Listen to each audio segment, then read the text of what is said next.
नमस्कार।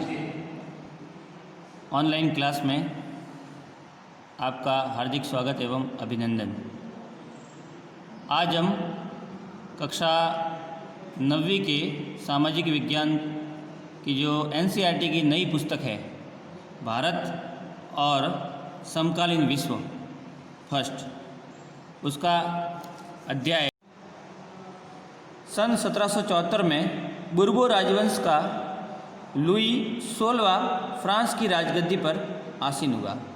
कह सकते हैं अपन इसके पहले लुई 14वां, लुई 15वां वहाँ पर फ्रांस का राजा हुआ था। उस समय जो लुई 16वां था उस समय उसकी उम्र केवल 20 साल थी। उसका जो विवाह है वह ऑस्ट्रिया की राजकुमारी मेरी एंतोएनत से हुआ था। राज्य जो रोहन के समय उसने राजकोष खाली पाया था। कह सकते हैं अपन ये कि ये उस समय की बात है जब राजा अपने शासन को खाली पाता है। कह सकते हैं कि उस समय उसका जो राजकोष था वह खाली था। उसके पहले बहुत सारे ऐसे युद्ध हुए और उस युद्ध में पूरा जो राजकोष है वो खाली हो गया था। तो यह लंबे समय तक चले युद्ध के कारण फ्रांस की वित्तीय संसाधन है वो नष्ट हो चुके थे। अपन बात कर रहे हैं कि ये पहले जब किस कारण से यह राजकोष खाली हुआ, तो उसका कारण है कि लंबे समय तक युद्ध चले, जिसके कारण यह संसाधन नष्ट हो चुके। वर्साय के विशाल महल और राज दरबार की शान शौकत बनाए रखने की फिजूल खर्ची का बोझ भी अलग से था। अब लुई 16वां जो राजा बना है तो उस जो महल में जो कह सकते हैं अपन इसका वर्साय का जो महल है उसका अगर राजा है तो राजा के पास में तो सारी शान शौकत ज़रूरी है। तो उस शान शौकत को बनाए रखने के लिए भी राजा को वहाँ पर बहुत फिजूल खर्ची है वह करना पड़ रहा था। लुई 16वां के शासन में फ्रांस ने अमेरिका के 13 उपनिवेशों को साझा शत्रु ब्रिटेन से आज़ाद कराने में भी सहायता दी थी।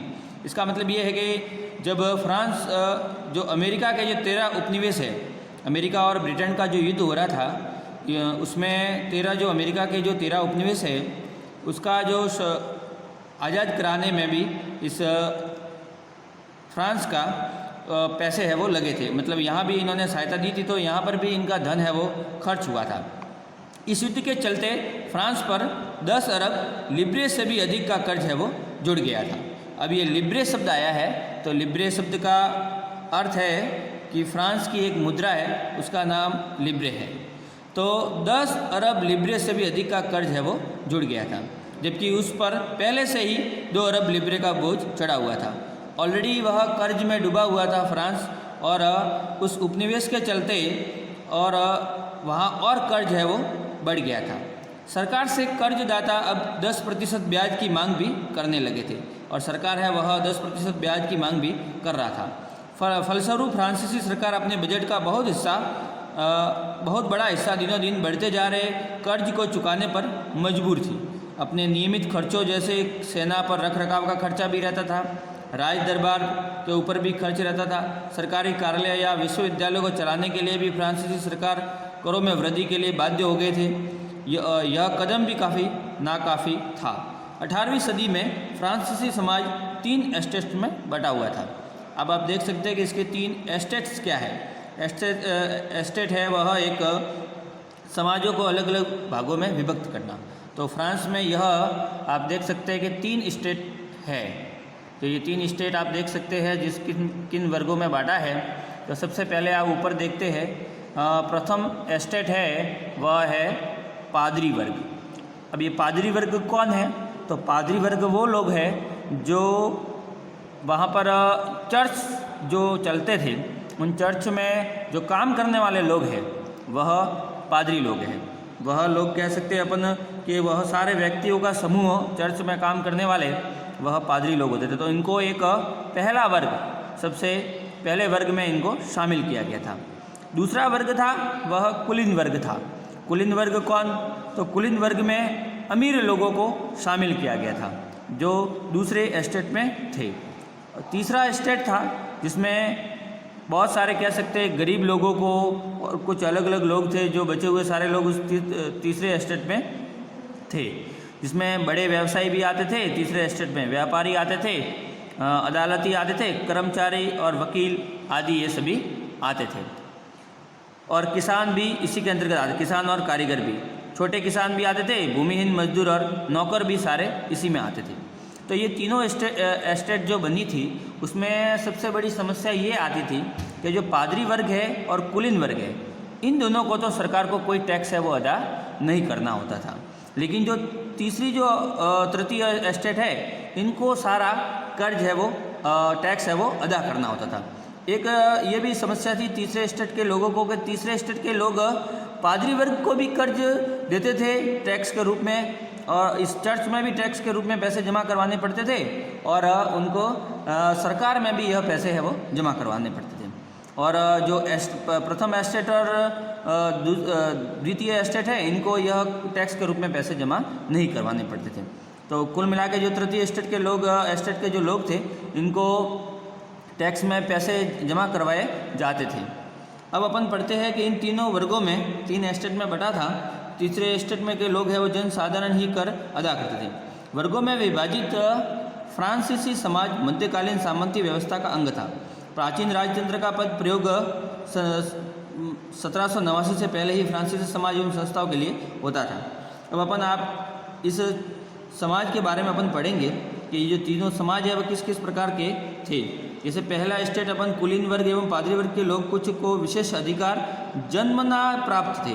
जन्मना का मतलब ये था कि इनको जन्मजात प्राप्त थे। जन्मजात मतलब यह जब जन्म से ही इनको विशेष अधिकार प्राप्त थे कि इनको यह टैक्स है वो नहीं देने पड़ेंगे। इनमें से सबसे महत्वपूर्ण विशेषाधिकार था राज्य को दिए जाने वाले करों में भी छूट थी। राज्य में जो ये कर देते थे वो इन दोनों वर्गों को नहीं दिया जाता था। कुलीन वर्ग को कुछ अन्य सामंती विशेषाधिकार भी हासिल थे। जो कुलीन वर्ग था इनको कुछ विशेष अधिकार भी थे। वह किसानों से सामंती कर वसूल भी करता था। कुलीन वर्ग है वह पैसे भी उनको देता था। किसान अपने स्वामी की सेवा, स्वामी के घर एवं खेतों में काम भी करता था। सैन्य सेवा देना और सड़कों के निर्माण में भी सहयोग आदि करने के लिए भी बाध्य थे। चर्च भी किसानों से करों का एक हिस्सा टाइड के रूप में, टाइड किसे कहा गया तो एक धार्मिक कर है ये, के रूप में वसूलता था। चर्च मैंने अभी बताया था आपको कि एक तो किसान तृतीय स्टेट के लोगों को, पादरी वर्ग के लोगों को भी टैक्स चुकाना पड़ता था। तो वो पादरी वर्ग के लोग एक टाइड नाम का कर है, धार्मिक कर, वो ये किसान है वो पादरी वर्ग के लोगों को देते थे। ऊपर से तीसरे स्टेट के तमाम लोगों को सरकार को कर चुकाना ही होता था। इन करों में टाइल, जिसको प्रत्यक्ष कर बोलते हैं, प्रत्यक्ष कर मतलब सीधा सरकार को टैक्स आपको पे करना है, जमा करवाना है। और अनेक अप्रत्यक्ष कर भी शामिल थे। अप्रत्यक्ष कर कैसे? जैसे किसी वस्तु के ऊपर टैक्स लगा दिया गया तो वह अप्रत्यक्ष कर है। किसी वस्तु जैसे कोई नमक है या तंबाकू है या कोई खाने की वस्तु है, रोटी है, तो उनके ऊपर भी टैक्स लगता था। तो वह टैक्स जो दुकान से अपन जो वस्तु खरीदते थे अपन उसको पैसा देते थे और वह पैसा सरकार में जमा होता था। तो वह एक अप्रत्यक्ष कर होता था। अप्रत्यक्ष कर नमक, तंबाकू जैसे रोजाना उपभोग की वस्तुओं पर भी लगाया जाता था। इस प्रकार राज्य के वित्तीय कामकाज का सारा बोझ करों के माध्यम से जनता है वो वहन करती थी।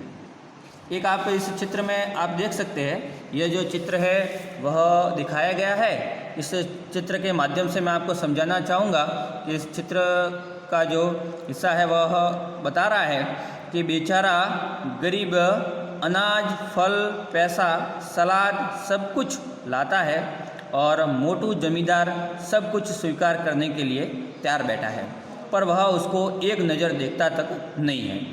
ये जो गरीब है, ये जो आप चित्र में देख रहे हैं, गरीब है, ये टैक्स के रूप में हाथ में लिए हुए पैसे लेके आया है और एक हाथ में उसके फल भी है। और वह कुलीन वर्ग के जो लोग हैं उनको, वह जमींदार जो लोग हैं वह उनको ये जो कर है, कर के रूप में पैसे है वो दे रहा है, लेकिन वह जो कुलीन वर्ग है उनको एक मतलब उसकी देखता तक नहीं है।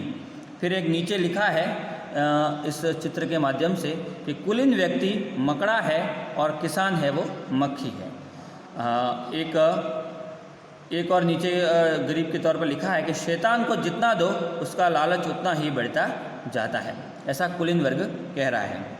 अब अपन बात कर रहे हैं कि जीने का संघर्ष है वो कैसे है। फ्रांस की जनसंख्या सन 1715 में 2.3 करोड़ थी, जो सन 1789 में बढ़कर 2.8 करोड़ हो गई। परिणामतः अनाज उत्पादन की तुलना में उसकी मांग काफ़ी तेज़ी से बढ़ी। अधिकांश लोगों के मुख्य खाद्य पाव रोटी की कीमत में तेज़ी से भी वृद्धि हुई। आपको बता दूं, ये पाव रोटी उस समय टैक्स के रूप में किसानों को, जो तृतीय वर्ग के लोग थे, उनको वह टैक्स के रूप में वह रोटी खरीदने के लिए भी टैक्स देना पड़ता था। अधिकतर कामगार कारखानों में मजदूरी करते थे और उनकी मजदूरी मालिक है वो तय करते थे, लेकिन मजदूरी महंगाई की दर से नहीं बढ़ रही थी। फलस्वरूप अमीर गरीब की खाई चौड़ी होती गई, कह सकते कि वह खाई ज़्यादा बढ़ गई। और स्थितियाँ तब और बदतर हो जाती जब सूखे एवं ओले के प्रकोप से पैदावार है वो गिर जाती थी। इससे रोजी रोटी का संकट पैदा हो जाता था। ऐसे जीविका संकट प्राचीन राजतंत्र के दौरान फ्रांस में काफ़ी आम थे। अब जीविका संकट क्या है, तो जीविका संकट की बात करें तो जीविका संकट वो है ऐसी चरम स्थिति जब जीवित रहने के लिए न्यूनतम साधन भी खतरे में पड़ने लगते हैं, जिसको कहते हैं जीविका संकट, जिसमें एक तो टैक्स चुकाना पड़ता है, उसके तौर पर कुछ ऐसी संकट आ जाए जहां बारिश भी नहीं हो और सूखा पड़ जाता है, तब वह जीविका के ऊपर संकट आ जाता है। अब कुछ मैंने इस पाठ के उपरांत कुछ अभ्यास प्रश्न बनाए हैं, आप इन अभ्यास प्रश्नों का भी अभ्यास है वो करेंगे। अभ्यास प्रश्न में आप देख रहे हैं कि पहला प्रश्न है फ्रांस की क्रांति कब हुई। दूसरा प्रश्न है फ्रांस की क्रांति के समय वहाँ का राजा कौन था। तीसरा प्रश्न है फ्रांस की मुद्रा किस नाम से जानी जाती थी। चौथा है टाइल क्या है। पांचवा फ्रांसीसी समाज कितने एस्टेट्स में बटा गया है। छठा है पादरी वर्ग किसे कहा गया है। सातवां है जीविका संकट से क्या अभिप्राय है। फ्रांस में आठवां प्रश्न है फ्रांस में किले का नाम क्या था, जिसके कारण ही यह किला ध्वस्त किया गया था। धन्यवाद।